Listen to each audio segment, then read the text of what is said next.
This is Tyler O'Neill, a managing editor at the Daily Signal. I'm honored to be joined by Todd McMurtry.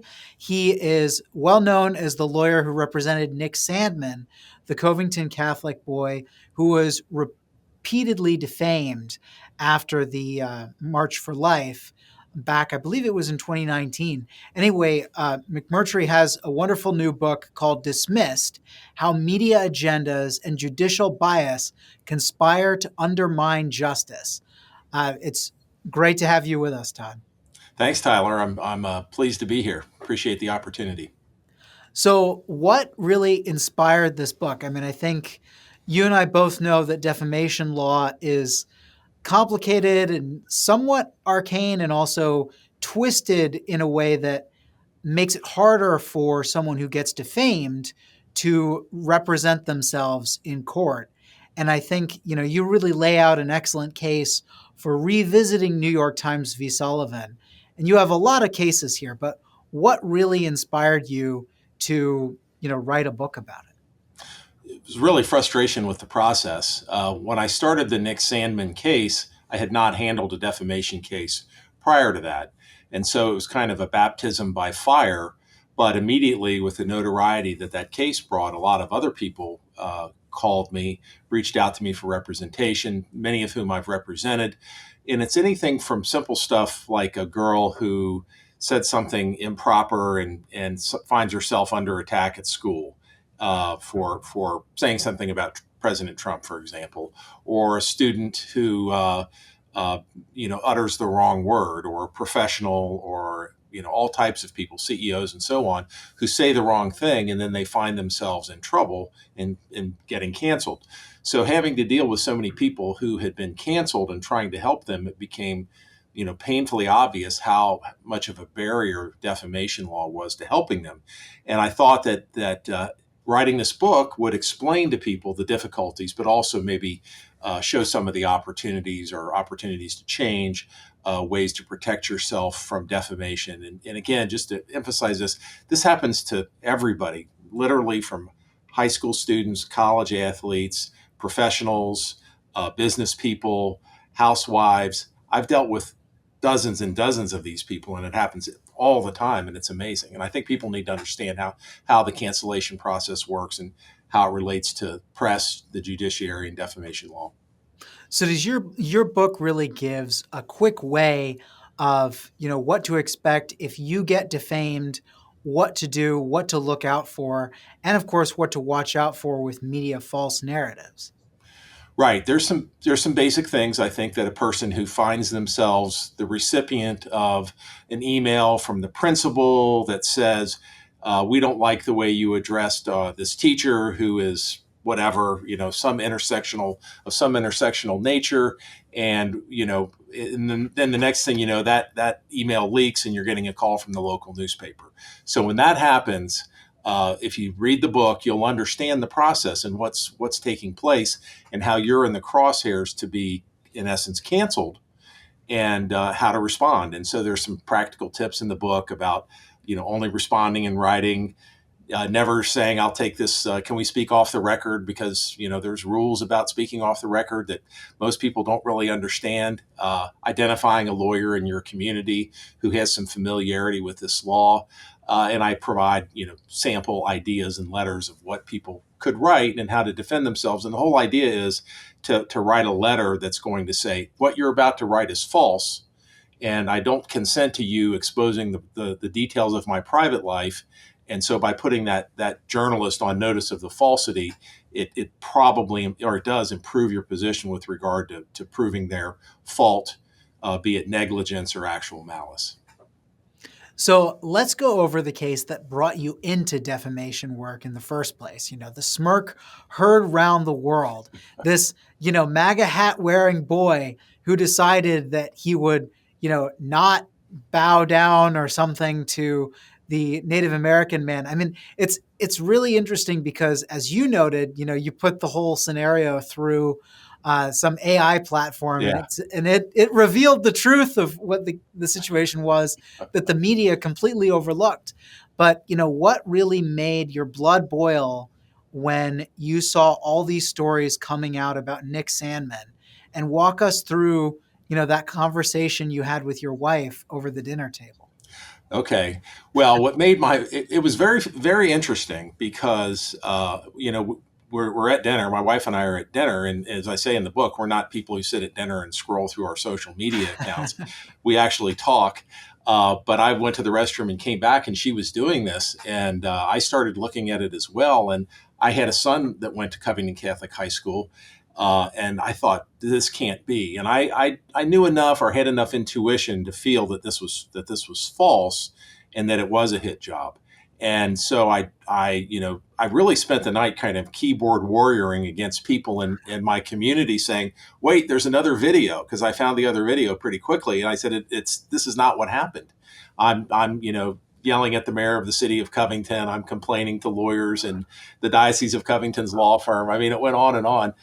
And it was just very interesting. And then it was very surprising. I just had a sense that I was going to get a call on the case, and the next morning I did. So it was a strange set of circumstances. But the way they treated a young person like that, knowing that he was innocent, knowing the kind of kids that went to that high school, how upstanding they were, I just knew it was a terrible thing, and I felt I was very upset and wanted to help in any way that I could. And what other type of law were you involved in before this? And then suddenly you found yourself, pulled into the cutthroat world of defamation law.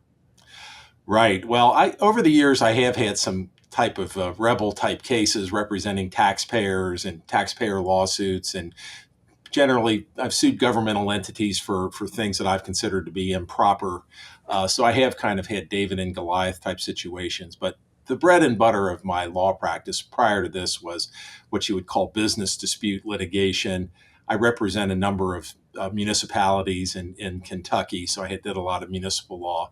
And then I also did a lot of planning and zoning law. So I had a very nice basic practice. It wasn't, you didn't have people calling you all the time from all over the country with the craziest things you can imagine asking you to represent them.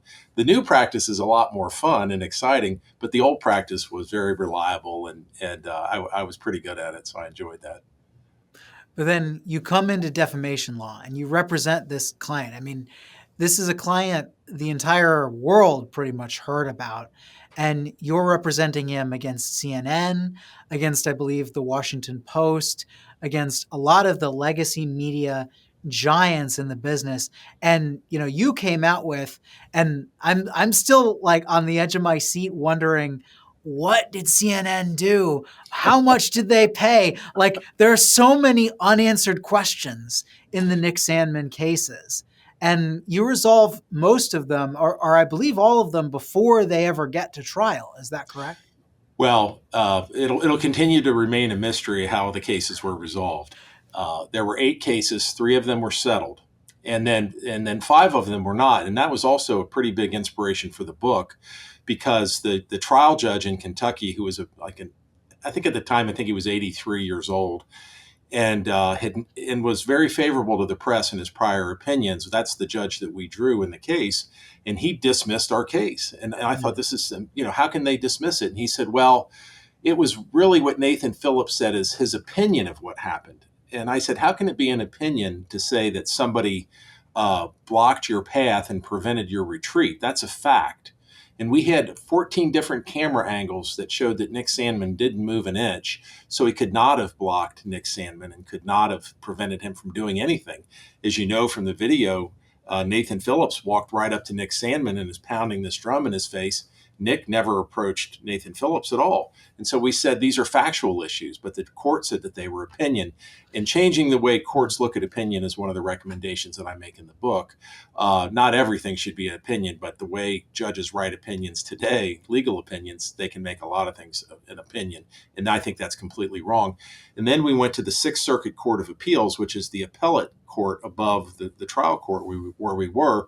We had a 3-judge panel. We had an Obama appointee, a Biden appointee, and a Bush appointee on our panel. And of course, we lost 2-1. The Bush appointee wrote a very strenuous dissent saying that we should not have lost the case, and that what was said about Nick was fact and not opinion. And the other 2 judges appointed by Democrat presidents felt differently. And they said that these statements that I contend were factual were in fact opinions. So opinion is kind of a catch-all that a judge can use to dismiss almost anything. And unfortunately, this split between Republican and Democrat appointees certainly gives the appearance of kind of politicization of the judiciary. And that's what we talk about in the book. There are some studies that I cite in the book basically saying it's true. People appointed by Democrats support Democrats, and people appointed by Republicans support Republicans. But the problem is, if you draw the wrong judge, you get two different types of justice. So it's a real mess, and that's part of the book as well, is to say we really can't live like this. It's not working. Yeah, you have a whole section on lawfare, and you don't take an extremely pro-Trump stance, but you say, Trump has really gotten, repeatedly attacked and demonized in the law. Right. There's kind of levels when you think about it. This part isn't explicitly stated in the book, but you have, there was a strong effort to cancel Trump during his first term, and that didn't work. So we moved strongly into the lawfare category as kind of the last resort.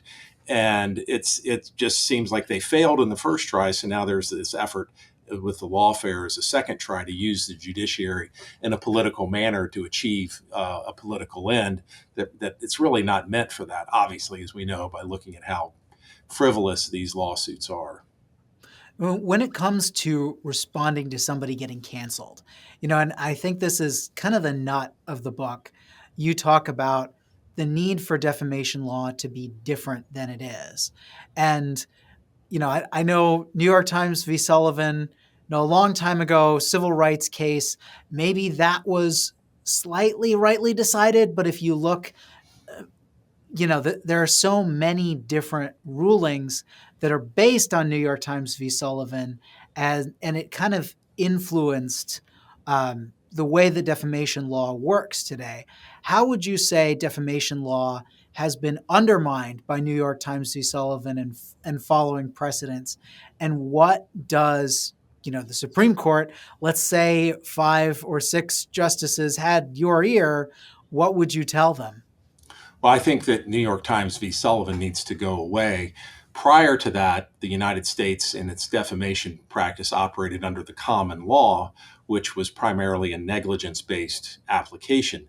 And so if a reporter didn't investigate something very well or couldn't document why that person was saying X or Y in the newspaper or on a blog or whatever it might be, there's a greater chance that they'll be held liable for their negligent investigation. And the idea being that all it really would do is require the press to be careful about its reporting. I mean, the entire country of Great Britain operates under this common law method, and they have functioning newspapers and a basically functioning press. And there are lawsuits for defamation over there from time to time. I think it would serve as a tremendous check on cancel culture if people had to be held more accountable. I mean, the thing that I run into all the time is that one of my clients is called by a reporter who has an anonymous source, and we know it's false. We don't even know if the source is real, and it's very hard to find out whether the source is real or not. And so that I think getting rid of New York Times v. Sullivan would change that, put us back to where we were, put us in line with the common law, which is, where our system of laws is derived. And we know for a fact that Great Britain operates just fine with this system, and we don't need this actual malice standard. And again, I think it would do a lot to really stop cancel culture because people could be more easily held to account. Well, so that actual malice standard, when it comes to defamation, if you get defamed, but you put yourself out there in the public. I mean, it's interesting. New York Times v. Sullivan says this person who is actually a government official is a public figure, and therefore, in order to defame him, you have to meet an actual malice standard. Right. But now in follow-up cases, this has been applied to somebody who just puts themselves out there in the public sphere. And so the definition public figure, which meant something in I believe it was 54, 57 when that case was decided.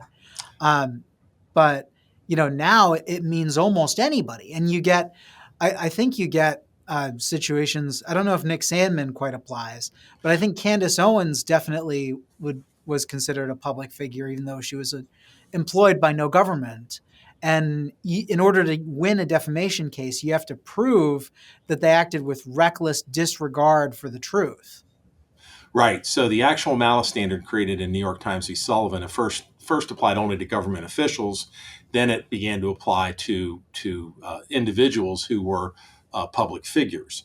But there's grades of public figures. So you could go to an all-purpose public figure. That would be President Trump or Kamala Harris. They would be all-purpose public figures. So they pretty much, it's hard to defame somebody like that. They're so famous. But then you could have what's called a limited purpose public figure, and that is somebody that you said thrusts themselves into the controversy. I think the case law says into the vortex of what's going on. And we never got we never had the opportunity to argue for Nick Sandman that he didn't do anything. He didn't thrust himself anywhere. So we would have argued that only the negligence standard applied, but the defendants were already gearing up to say this was a public controversy. He was in the middle of it. We want the actual malice standard to apply. And actual malice also applies whether you're a public or private figure to what type of damages you can get. Defamation cases allow for damages called presumed damages. And that's a jury can basically pick a number on presumed damages. You don't have to prove economic loss, just reputational harm. But even for a private figure to recover presumed damages, they have to show that the publication was made with actual malice. And you mentioned reckless disregard, but even that standard is higher than it sounds to the normal ear. It really demands that a person who's publishing a statement, in essence, actively ignore the truth. So you have to either know that it's false, or you have to know that if you open this box, the answer's in there, but you choose not to open the box. So it's a strange little standard. Yeah. Well, because in the vast majority of defamation cases, when they're strong, get settled out of court. I think we see a lot of defamation. I follow a certain organization that brands people hate groups, and many times they've been sued for defamation, and they argue that it's privileged opinion, that they're not stating facts. But in many cases, it's either settled out of court or handled separately. There was a big case in 2018 where they paid millions of dollars and settled out of court. But how, if we were to change the New York Times v. Sullivan precedent, would that change the way that defamation cases are handled? Should these cases be settled out of court if we went back to the common law standard that England still has? Would we see as many cases settled out of court? No, I think the incentive to settle defamation cases comes from the fact that you can so easily lose the case because the judge retains the right to determine whether the statements are defamatory or not defamatory. That's instead of that going to a jury, oftentimes judges, they should let it go to the jury, but in the Sandman cases, the judges retained the right to say whether the statements were defamatory or not. And the judges have the right to state whether it's an opinion or not. We certainly argue that those issues should go to the jury.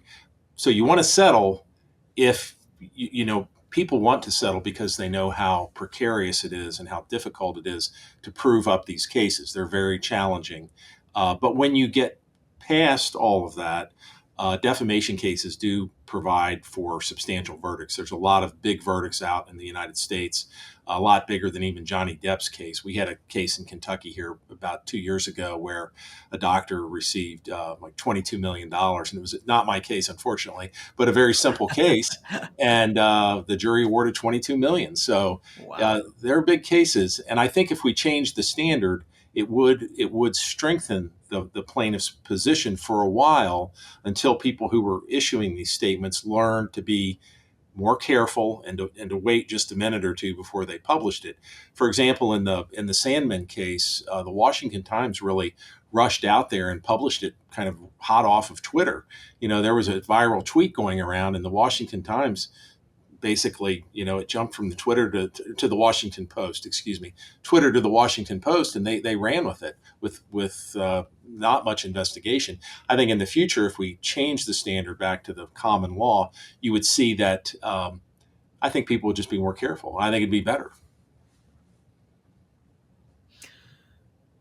So we talk about the anatomy of a smear. I mean, I think in your book, you say that a hit job, what will it look like? What are the, you know, the flashing neon signs that show that somebody is about to get canceled? Well, most of these, the hit jobs that I've dealt with have really been culture war type hit jobs, whether it's an LGBTQ situation or a DEI situation. Somebody will have offended one of those issues, right? So when that happens, in some of the cases that I've had, they really do go to social media or to email campaign. So and so has to go, and the organization, whether it's that person's employer, whether they spoke as an employee, or whether they're just associated with the company, people will start to say that person has to be fired from their job, and that creates a lot of anxiety. And people will then, you'll be fired. I know of a very high-ranking professional who made one mistake and was escorted from his office and wiped from the company's website within a few hours. I mean, literally that very day, he was walked out of the office with a box in his hand, and he was a fairly senior person in the company. So that's what you see. You see some statement that creates some outrage that leads to some form of campaign to punish the person for the transgression. And then you generally see a capitulation by an employer or a sports organization or a university. I represented a young woman who said something political and literally was chased off campus. Her sorority had an emergency meeting and kicked her out. They were so afraid of the outrage that was flowing from her support for President Trump. So these things happen very, very quickly, and they're hard to stop. And so it's important, as I say in the book, when you start to see it coming, don't hope that it goes away. Try to address it early on, as early as possible, and try to get the truth out as early as possible. And I always recommend that, if at all possible, somebody hire a lawyer. I think they'll be better served in that emergency circumstance to have somebody who can take a different perspective on what's happening. Well, so, and it's interesting in this book because I think you're writing to a broad audience. And I think a lot of Americans think, well, what happened to Nick Sandman? What happened to, you talk about Candace Owens, what happened to these various people? That's not going to happen to me. Um, what would you say to those naysayers?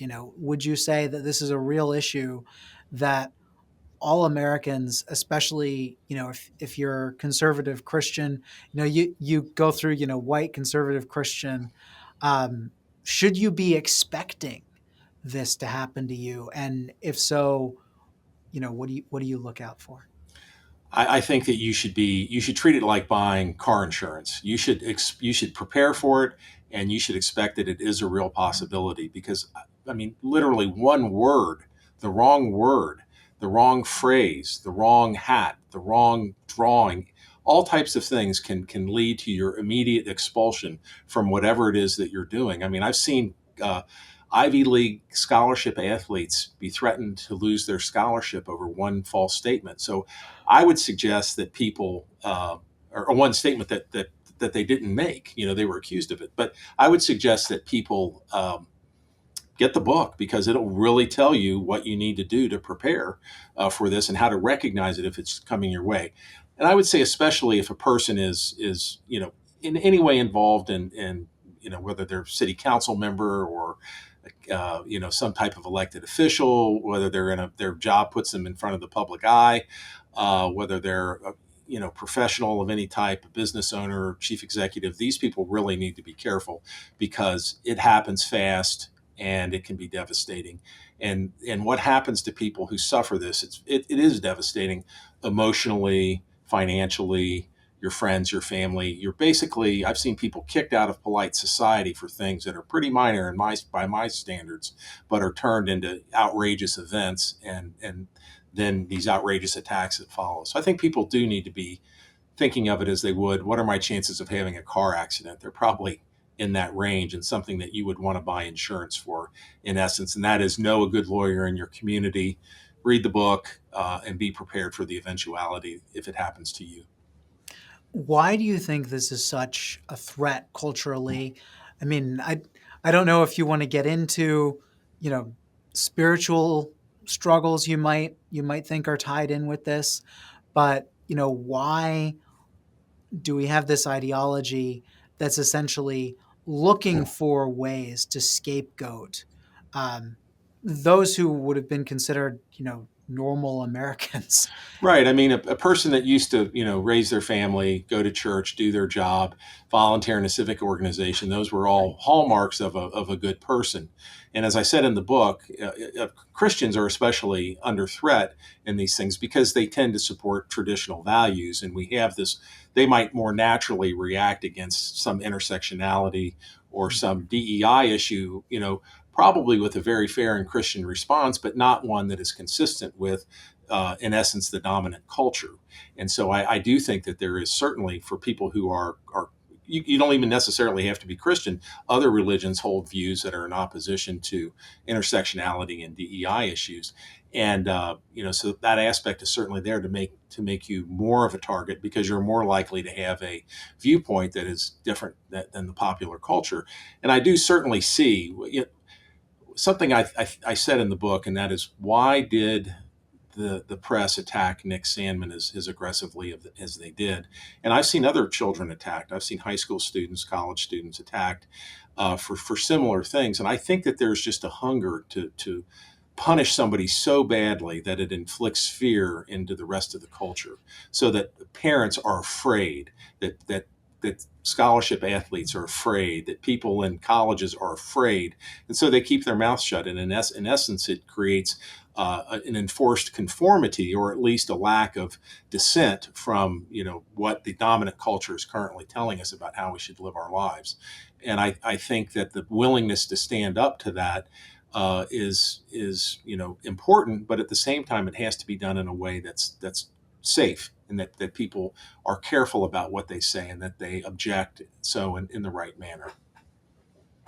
But even when you do object in the right manner, it often gets twisted, presented in a false light. Right. And if you'll recall, one of the things I recommend in the book is not everybody has to fight the culture war. There's people like me that will stand up to defend people and make statements that are in favor, or in favor of those that are canceled and support those who are canceled. But I think for most people, if you can avoid getting into it, then you should avoid getting into it. But if you can't avoid getting into it, then you should be very, very careful about what you say.